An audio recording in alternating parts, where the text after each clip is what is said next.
Ala bidzikrillah. Ini arti dari ayat tersebut.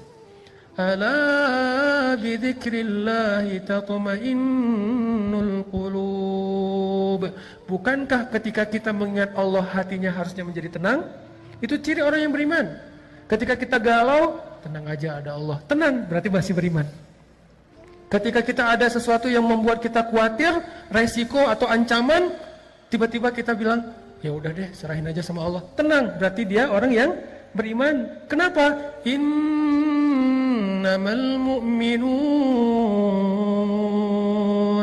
idza dzukirallahu wajilat qulubuhum wa idza tuliyat 'alaihim ayatuhu zadatuhum imana wa 'ala rabbihim yatawakkalun. Orang beriman kalau disebut nama Allah langsung tergerak hatinya untuk makin mantap. Wajilat itu hatinya bergairah kembali. Yang tadi itu udah kayak udah mau mati tuh, hatinya udah lemah, tiba-tiba bergairah lagi, detak jantungnya udah mulai normal lagi. Kenapa? Ada nama Allah. Terus kalau dibacakan ayat-ayat nasihat, misalnya la tahzan innallaha ma'ana, terus ayat yang lain tabarakalladzi biyadihil mulk dan seterusnya, dia bertambah zadatuhum imana, makin yakin sama Allah. Hasilnya apa? Wa 'ala rabbihim yatawakkalun. Ya udah serahin aja deh sama Allah. Inilah teman-teman yang disebut dengan ats-tsiqah billah. Bisakah adegan ini kita terjemahkan dalam kehidupan kita sehari-hari?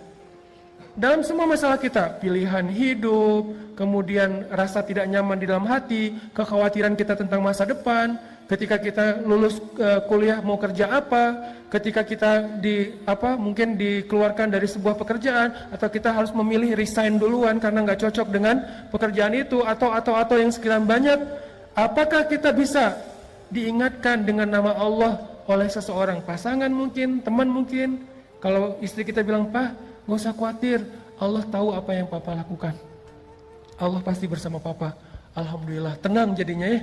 Teman kita bilang, "Udah tenang aja bro, serahin aja sama Allah." Alhamdulillah, saya serahin aja sama Allah. Itulah mukmin, dan itulah orang yang nanti di akhirat akan termasuk di antara 70.000 orang di antara hamba Allah yang masuk surga bighairi hisab wala azab. Masuk surga tanpa ada sidang, tanpa ada siksaan, langsung masuk surga. Manhum ya Rasulullah? Siapa mereka ya Rasulullah? Salah satunya selain orang-orang yang la yatatayyarun wala yaskun wala yastarkun wala yarkun dan seterusnya, yang terakhir apa? Wa ala rabbihim yatawakkalun. Orang yang selalu berserah kepada Allah SWT. Ats-tsiqah, percaya sama Allah. Bisa nggak teman-teman kita kayak gitu dalam hidup kita? Seberapa kuat percaya kita sama Allah? Cara ngukurnya gini. Kalau saya ambil benda kayak gini nih, dalam keadaan normal, ini buah salak, saya lempar ke atas, ada nggak teman-teman yang masih berpikir buah ini nggak akan jatuh ke bawah? Kalau saya lepaskan ini, kira-kira ada yang berpikir nggak akan jatuh Ustaz, saya ragu itu bisa jatuh. Ada? Ada yang meragukan bahwa ini akan jatuh ke bawah? Tidak kan? Semua kita yakin yang namanya benda kalau kita lempar ke atas pasti jatuh ke bawah. Seberapa besar yakin kita terhadap benda itu pasti jatuh ke bawah? 90%? 100%? Sekarang coba bandingkan dengan yakin kita kepada Allah. Harusnya yakin kita kepada pertolongan Allah seyakin kita kepada benda yang kalau dilempar pasti jatuh ke bawah. Gak mungkin gak? Kalau bisa lebih dari itu lebih keren. Segitu aja tuh udah keren. Bisa nggak kita segitu yakinnya sama Allah? Tenang aja udah, kalau sama Allah beres. Kalau sama Allah gampang. Kalau sama Allah pasti bagus. Kalau sama Allah itu pasti ada jalan keluar. Kalau sama Allah itu pasti bahagia. Kalau sama Allah itu yakin. Saya yakin benda yang kalau kita lempar ke atas pasti jatuh ke bawah. Tidak ada satu ruang dan celah pun untuk ragu. Itu baru ats-tsiqah billah. Kalau kita udah ada di tahapan itu, kita akan melihat banyak sekali keajaiban-keajaiban Allah terjadi dalam hidup kita.